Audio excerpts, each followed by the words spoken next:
Туған жердің әрбір сайы мен қырқасы, тауы мен өзені тарихтан сыр шертеді. Әрбір жер атауының төркіні туралы талай-талай аңыздар мен әңгімелер бар. Әрбір өлкенің халқына суықта пана, ыстықта сая болған, есімдері елесінде сақталған бір туар перзенттері бар. Осының бәрін жас ұрпақ біліп өсуі тиіс. Нұрсұлтан Назарбаев.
Барлаушы, сен айтқан ауыл қайда? Ұлы Қонтайшым, кеше ғана осы жерде 30-40 үйлі ауыл мал жандарымен жатқан болатын. Өз көзіммен көргенмін. Ал анау жалғыз үй неге тұр? Білмедім, Қонтайшым. Қане, төс алды ма?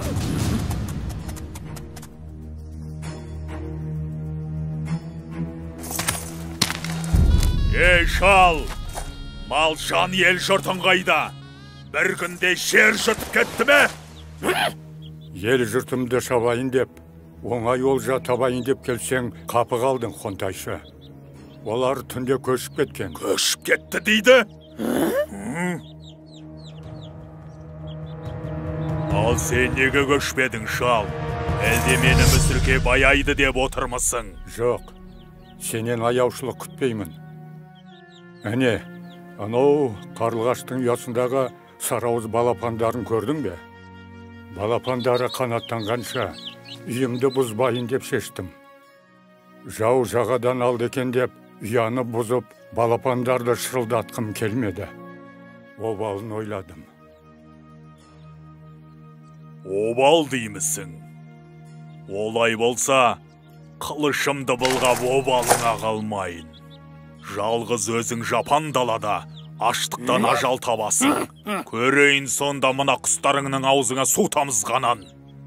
Қарлығаш әулие. Кеттік. Қазақтың даласын қанға бояп, ұлдарын құл, қыздарын күң етпесем, Қонтайшы атым құрысын.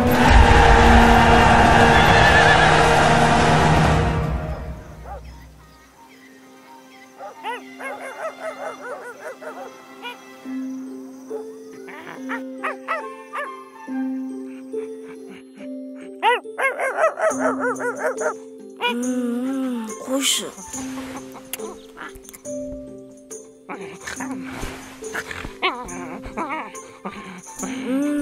Ұйқы көрмедің ғой, Ақтөс.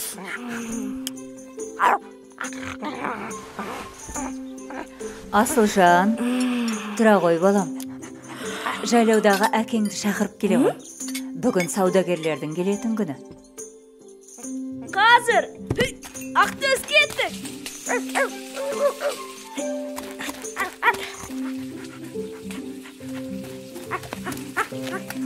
Асылжан, асықпай отырып жеп алмадың ба?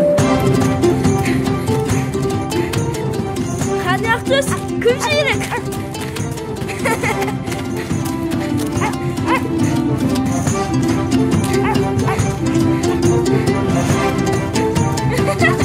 Ақтөс!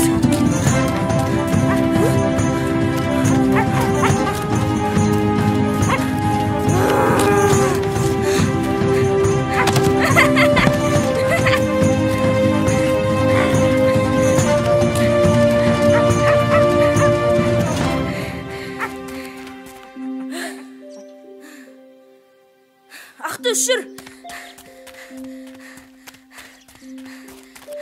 Әке, сізді анам шақырып жатыр. Жарай. Асылжан, биыл тауда жабай қоян ерекше көп екен. Тағы атып алайын. Сен беткейдегі жылқыны көре қойшы. Сосын мен саған қоянның етін жақсылап отқа қақтап берейін. Жақсы, әке. Олай болса біз кеттік.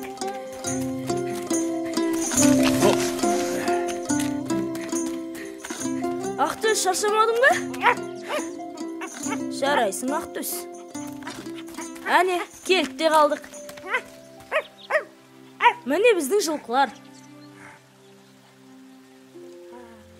Қазір тайымды шақырайын. Алау! Алау!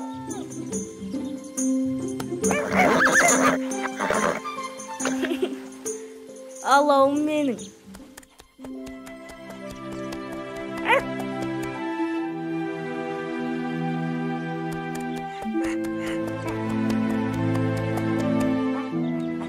Ақтөс, әне, әкем қоянның етін пісіріп жатыр.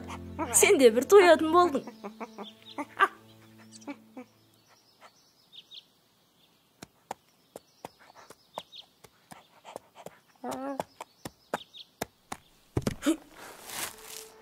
Әкем ұйқысамайды ғой. Әлде барып көреміз бе? Жарай, жүр көрейік. Мүмкін жаланып отырған жолаушы шығар. Анау кім дағы? Иә. Не білдің? Алатаудың күнгейін түгел аралап шықтым.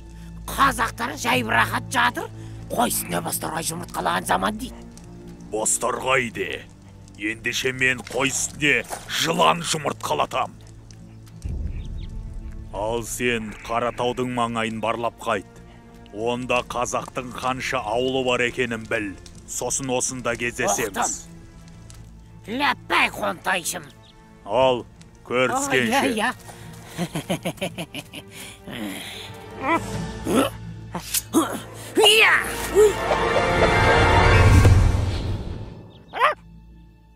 Кім болды екен, а? Адам бекен, сайтан бекен.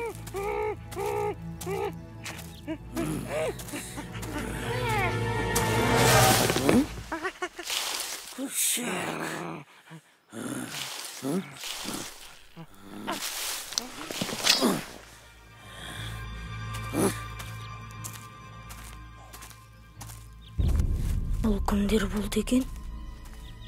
Бірақ түстері суық. Жүр, тез кетейік.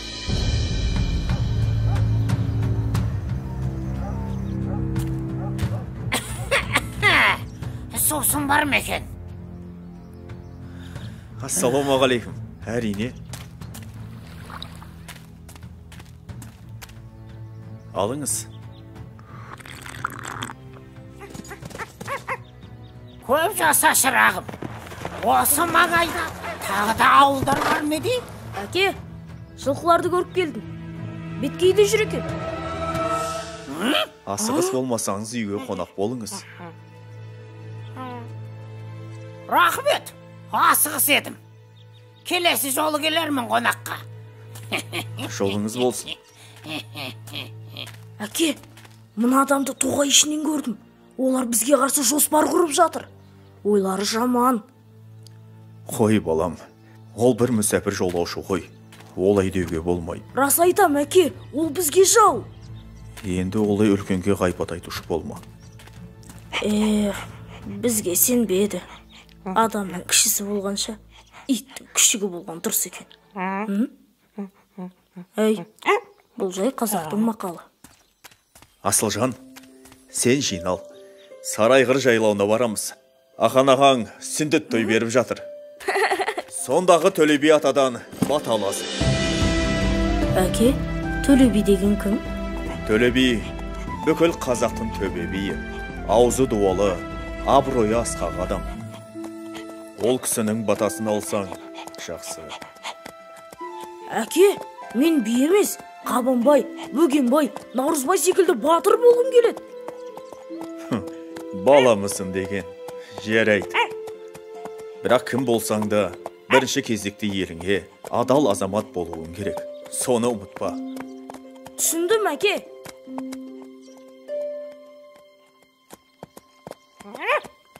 Балам, тоқташ. Мына жерде көп аттылар өткен секілді. Тұяқтары тереңге батқаны, қару жарақты әскер болған. Елге жау шаппаса иге. Қане балам, тезірек.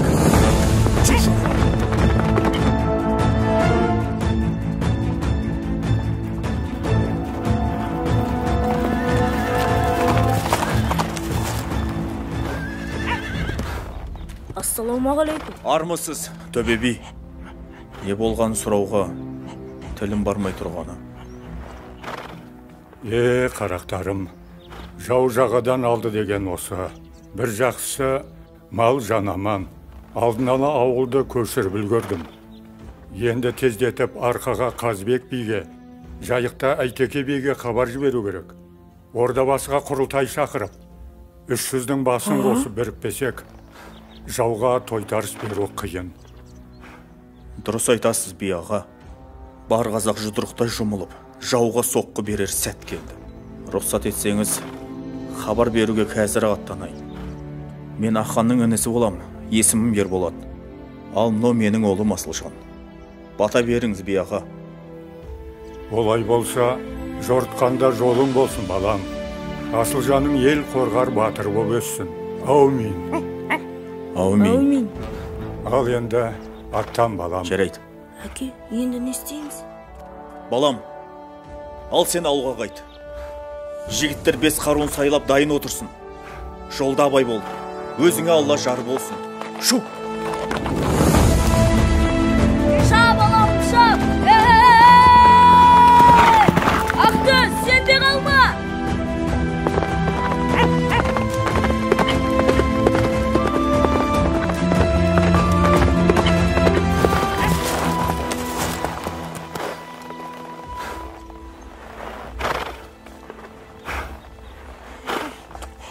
Біздің ауыл көшіп кетіпті. Бірдеңнен сезген болар. Қайда кетті екен? Ал біз кіші болсақ та елімізді қорғауымыз керек.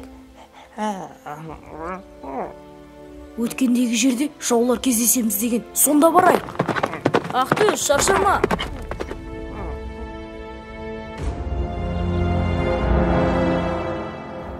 Әне, тыныш.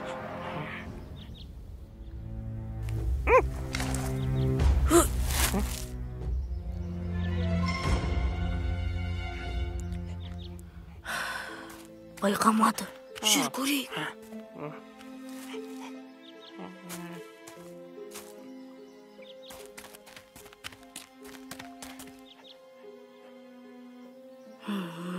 Мына сызба не болды екен? Мені жеткізуіміз керек. Иттің күшігі, сен екенсің ғой. Ей, жібер мені, жібер! Ақтөс, абайла! Ақтөс, қаш! Қаш, Ақтөс! Жығал әрі! Насыған!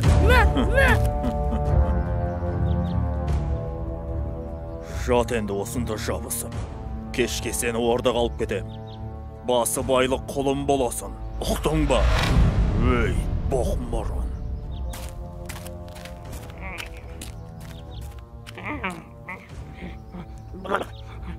Ақтөс, тез мұнда кел. Жылдам хабар жеткізуіміз керек.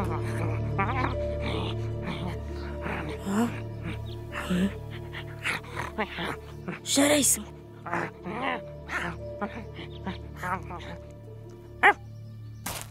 Аналар кімдер болды екен? Жүр, жақындап көрейік. Жоңғарға ұқсамайды. Ассалаумағалейкум, ағалар. Уағалейкум әссәләм, балақай. Кім боласың? Мен Асылжанмын. Ордабасыға бара жатырмын. Онда жолымыз бір екен. Сіздермен бірге жүрсем бола ма? Әрине, жолдасың жақсы болса, жол қысқа деген. Мен жақында жаудың тыңшысын көрдім.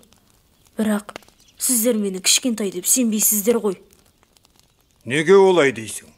Сенеміз. Рас па?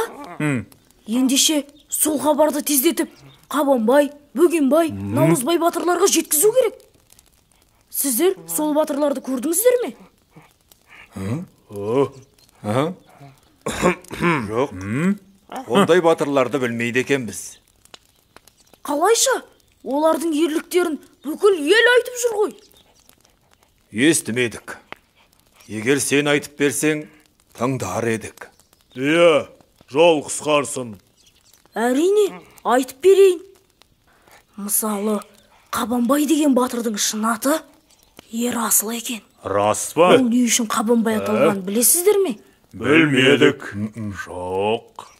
Ендеше тыңдаңыздар. Өйде. Мұны Әлқисса деп бастайды. Ойбай көке! Астағфиралла!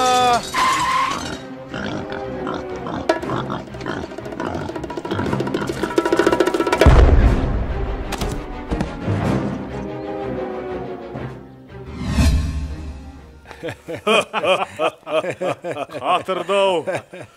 Бәрекелді. Қабанбай осал болмады. Ал, Бөгенбайдың батырлығы қандай екен? Олай болса, тыңдаңыздар. Бөгенбай батыр өте үлкен екен. Қалай десем екен? Міне, мына тас сияқты. Мәссаған.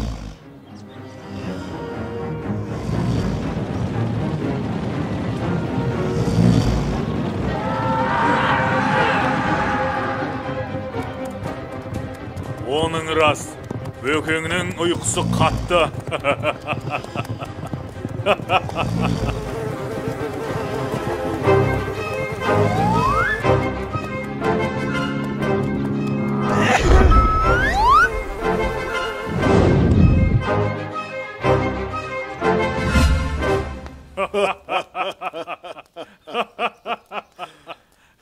Иә, Бөгенбай нағыз батыр екен. Ал, енді Наурызбай батыр жайлы біліп жүрейік. Ол жайында не айтасың? Наурызбай батыр жөнінде айтсам, ол былай болған. Бір кезде елге жау шауыпты.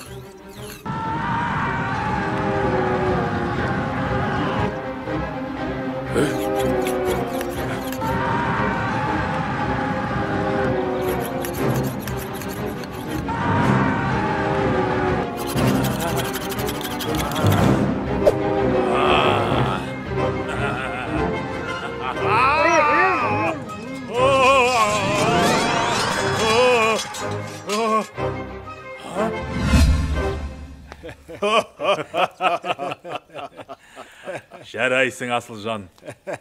Жақсы әңгіме айттың.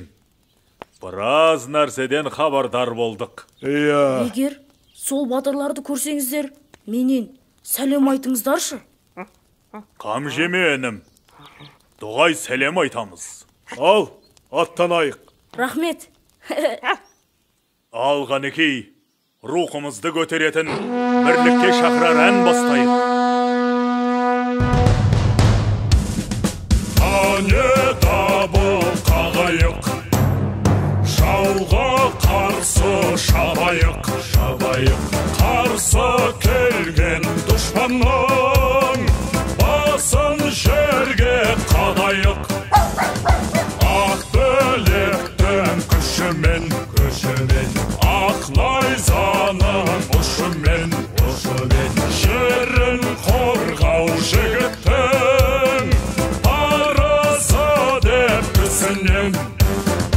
Ей, жолбарыстай жүректі, ей, батырларым білікті, кел жауға бірге шабайық. Қабыл етсе тілекті, жерді азат етейік, ер парызын өтейік. Болсан ғасырлар аңсаған, армандарға жетейік.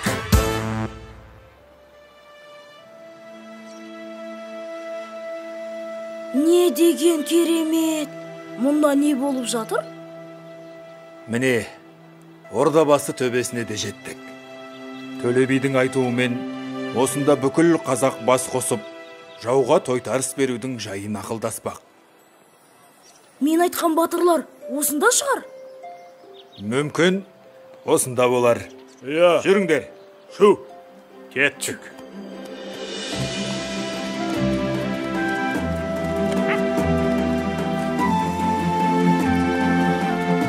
Мәссаған, қандай керемет.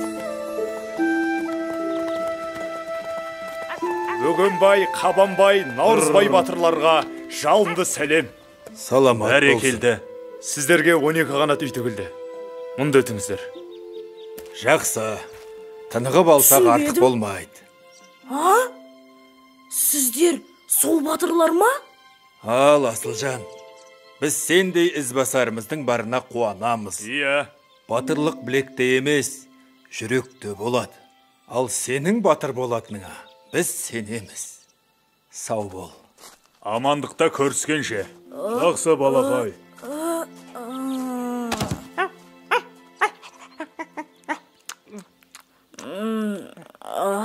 Ақтөс, не болды?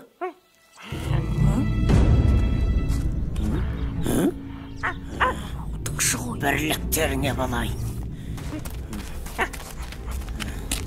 Не жоспар құрып жатыр екен бұлар? Ақтөс. Әзір.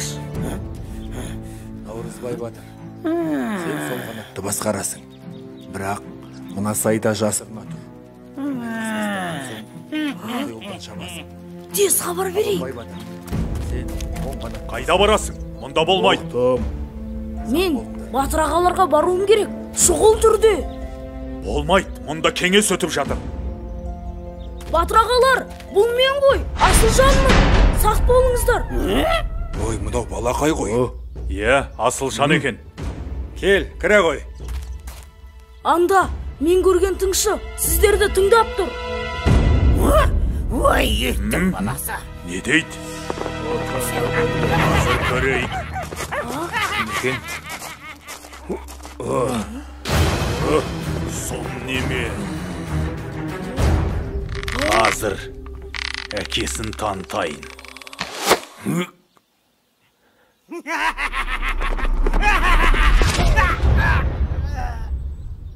Бәрекелді. Дәл тиді. Жансыздар жалғыз жүрмеуі мүмкін. Тездетіп іске кірісу керек. Иә. Бірлігі мықты елдің түтіні түзу шығады. Бірлігі мықтыны жау алмайды. Бес саусақ біріксе ғана қол болады. Мына Ордабасы төбесінде қазақ халқы бір жағадан бас, бір жеңнен қол шығарып, бірліктің асқан үлгісін көрсетті. Жауға қарсы жасайтын бүгінгі қадамымыз келер ұрпақтың мақтанышына айналары сөзсіз. Елімізді, жерімізді азат ету жолында жаратқан ием қолдасын. Әумин.